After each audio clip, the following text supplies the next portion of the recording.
आकाशवाणी इम्फाल नयनी देवी ने पाव पाजरी अहनबद मरु ओइबा पाव BJP national president JP Nadda नोमगी खोंगचतंग असि इम्फाल दा थुंगलगनी ओमिक्रॉन के अनौब वेरिएंट संदोरकलिबा सिगी येंगलगा प्रधानमंत्री ने सभापति ओइदुना अवांगबा थाकी मिफम अमा ngarang pangthokre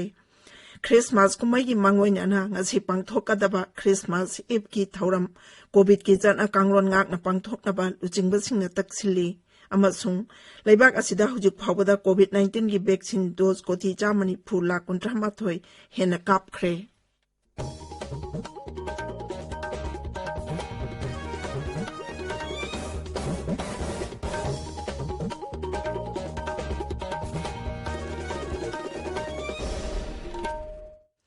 लेबाक असिना कोविड वैक्सीन डोज कोटी 4,50 यौना कापनबो होटनरिङै चैरक असिदा अनौबा कोरोना भेरिएंट थोरकले हारिबसिना अमुका सुनुंगनांबा पोकहले फिबम असिदा इखोइना ताबिरिबा मियामदा हेक याबा मखै अथुबा मतमदा वैक्सीन डोज सुना कापथोकबिनबा अमसुंग अतोपा मियोइसिंग वैक्सीन कापदा मतेंग पांगबिनबा अपील तौजरी लाइजत असिदगी ngakthoknaba achamba thong ohum asi inbiyu face mask sokpiyu phut taruke social distancing thambiyu maimit amadi khut cha singna hamdokpiyu COVID-19 ga mari lainaba ipau singi damak national helpline number sing 011239788046 amasung 1075 ta aduga manipur gi helpline number 038524116668 amasung 180034531818 ta phone tobiyo hojik mapung oiba pau BJP national president JP Nadda नोमगी खोंगचतंग असि इम्फाल दा थुंगलगनी मथंग चहिगी अंगनब सरुकता पांगथोकलबा याई हाइना पानारिबा मणिपुर विधानसभा की मिखलगा मरी लेनाना BJP की president असि इम्फाल दा लाकपनी महांगने इम्फाल दा लेरिङैदा तोंगान तोंगान मफमसिंगदा पार्टी की ओइबा मिफमसिंग पांगथोकनी हाइरी श्री नड्डाना क्वाकैतेल हौरोक चांबी कम्युनिटी हॉल विजय गोविंदा अमसुंग खुराई याइमनिंगसिंग संगलेंदा केंद्र कुनगी दोल की मिहुत सिंगा मिफम पांगथोकनी मिफम अदुदा मुख्यमंत्री नोंथोंबम बीरेन सिंह दोल की प्रेसिडेंट ए सरदा देवी ने चिंबा सरुक यागनी हाइरी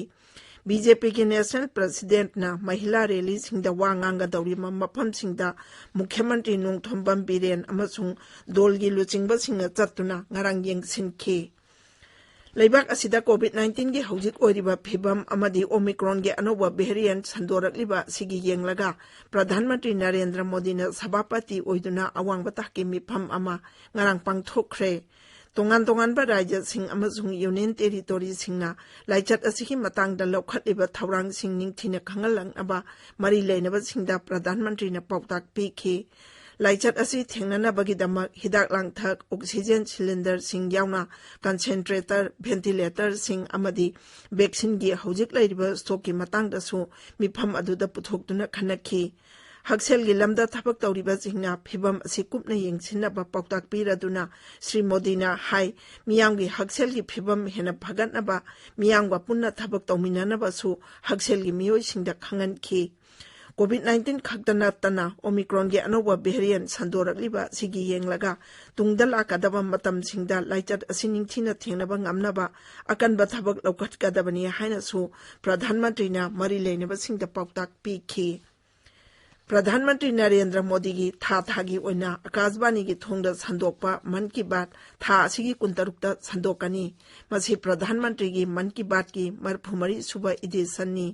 मन की बात थौरम असिगी मांगोइना मियामना मखोइगे वाखलोन माइगोप नत्रगा नमो एपता पिरकपा यागनी मखोइगे वाखलोन सिंग अदु रेकॉर्ड तौरगा थारकपसु यागनी हाइरी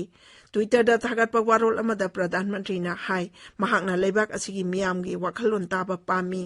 मियामगी वाखलोन सिंग अदु हिंदी अमसुंग इंग्राजी दा रेकॉर्ड तौरगा थारकपा यागनी नत्रगा टोल फ्री नंबर 1800117800 दा कॉल तौरकपा यागनी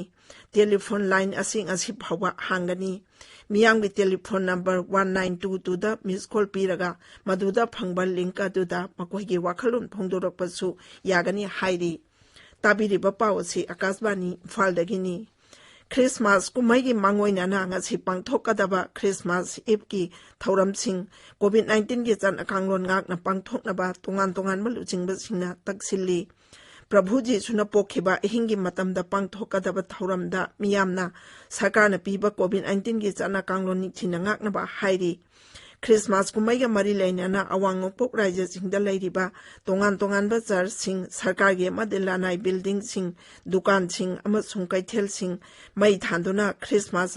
अमसुंग अनौबा चहिबु तरामना ओकनबा लैतेंगबगी थबक चथरी लेबाक सिनबा थुंगना चथरीबा कोविड-19 की वैक्सीनेशन ड्राइव असिदा हुजिक फावदा कोविड-19 की वैक्सीन डोज कोटी 4 लाख 38 हेना कापख्रे हक्सेल मंत्रालय की पाउना हाई ngarang khakta da vaccine asigi dose lakh 53,000 हेना कापखी हाइरिबा मतम असिदा मियोय 8,352 लाइचत असिना नारंबदगी फगलखी मसिगा लोइनना नाबा पहबगी चांग चादा 42.मरी सिनोनी हौजिक फावदा लेबाक असिदा लाइचत असिदगी नाबा फरकबा मिगी मसिंग कोटी 3,93,15 हेले अदुमोइनमा हौखिबा पुंग 20 दा लेबाक असिदा कोविड के अनोबा केस 3,650 थेंगनखी हौजिक एक्टिव केस 4,0 लोम लैरी मसी अपुनबा पॉजिटिव केस ख येंगनाबदा चादा 0.22 खक्तनी हौखिबा चहिगी मार्च थागा येंगनाबदा ख्वाइदगी नेमबा चांग ओइरी हौजिक फावदा लेबाक असिदा पुन्ना सैंपल कोटी 63,000 टेस्ट तौख्रे लेबाक असिगी तोंगान तोंगानबा राज्य सिंह अमसुंग यूनियन टेरिटोरी सिंहना कोविड-19 दगी ngakthokpa ngamnabagidama akanba khongthang amaga loinana कोविड-19 की वैक्सीन काबगी थबक अयोबी थाकता संगसिनबा केंद्रना खंगल्ली लेबाक असिदा हुजिक ओमिक्रॉन के अनोबा वेरिएंट असि संदोरकलिबा सिगी येंगलगा मसिदगी ngakthoknabagi damak राज्य की हेल्थ सेक्रेटरी सिंह अमदी नेशनल हेल्थ मिशन की एमडी सिंगा वीडियो कॉन्फ्रेंसिंग की खुथांगदा केंद्र की हक्सेल सेक्रेटरी राजेश भूषण सभापति ओइदुना ngarang मिफम अमा पांगथोखी लाइचत असि हेक यारिबा मखै थुना खंगदोकनबगीदमक हानादगी चथरकबा लम मंगा फांगबा थौरांग मरुओइना टेस्ट तौबा कोविड की चन कांगलोन निंगथिना ngakबा अमदी हिदा कापथोकपगी थबक यावना कंटेनमेंट मेजर सिंह पाइखनबा मिफम अदुदा खनखी राज्य सिंहना जिला सिंहदा ओमिक्रॉन के अनोबा केस थेंगनबरा हाइबदु कुपना येंगसिनगदबनी अमसुंग करी थबक लौकटगदगे हाइबदु खनगदबनी तंगाई फद्रबदी नुमिदांगदा तंबा कर्फ्यू चिंगबा हानगी अदुगुमना पाइखटगदबनी कोविड-19 की वैक्सीन कापथोपगी थबकसु खुमांग यांगना चंगसिनबसु मिफम अदुदा कुपना खनखी लेबाक असिदा कोविड-19 अमदी ओमिक्रॉन की अनोबा केस हेनगलकलिबा सिगी येंगलगा तोंगान तोंगानबा राज्य सिंहदगी दिल्ली तमना पाइरकबा डोमेस्टिक फ्लाइट सिंहदा तोंगलकबा पैसेंजर सिंहगिदमक अनोबा गाइडलाइन अमा केंद्र की सिविल एविएशन मंत्रालयना थोखरे पैसेंजर खुदिमक एरोप्लेनदगी हेकुमथरकपगा टेस्ट तौगी थबक पांगथोकनी उत्तर प्रदेश लुपा कोटी 1,919 चंगना पाइखटकदबा किलोमीटर 290 सांगबा लंबी सेंबगी थबक हौनबा केंद्र की मंत्री नितिन गडकरीना जत्रा हुनख्रे लंबी सिंह अदु राज्य अदुगी मिरट अमसुंग मुजफ्फरनगरदा पाइखटकदबनी थौरांग अदु हुदोकलदुना श्री गडकरीना हाई अनोबा लंबी सेंबगी प्रोजेक्ट असिना राज्य अदुगी चू थारिबा लौमी सिंहना चथोक चसिन अमदी मखोगी पोट होंदोक अंजिन तौबदा थोइदोकना काना हलगनी लौमी सिंहगिदमक अनोबा टेक्नोलॉजी सिजनहंदुना मखोगी याइफा थौरांग पाइखटपा हाइबसी सरकार असिगी लेंगद्रबा फिरेपनी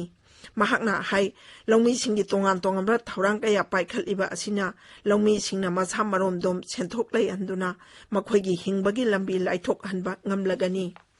लोइसिलकपदा कोविड-19 दगी ngakthoknaba वैक्सीन कापथोकपा फेस मास्क सोपा फुट 6 लापना लेबा खुदसामदी माइमी 6 तनाना थंबा हाइबा अचंबा थोंग सिंह असि ngakna चटपिनबा अमुक हना निक्सिंगजरी अरोइबदा मरुओइबा पाउ अमो हना BJP national president JP Nadda नोंमगी खोंगचतंग असि इम्फालदा थुंगलगनी ओमिक्रॉन के अनोबा वेरिएंट संदोरकलिबा सिगी येंगलगा प्रधानमंत्री ने सभापति ओइदुना अवांगबा थाकी मिफम अमा ngarang पांगथोखरे क्रिसमस कुमैगी मांगोइनाना ngasi पांगथोकदबा क्रिसमस एप की थौरम कोविड की चन अकांगलोन ngakna पांगथोकनबा लुचिंगबसिंगना तकसिल्ली अमसुंग लेबाक असिदा हुजिक फावदा कोविड-19 की वैक्सीन डोज कोटी 4 लाख 38 हेना कापख्रे पाउलोइजरे।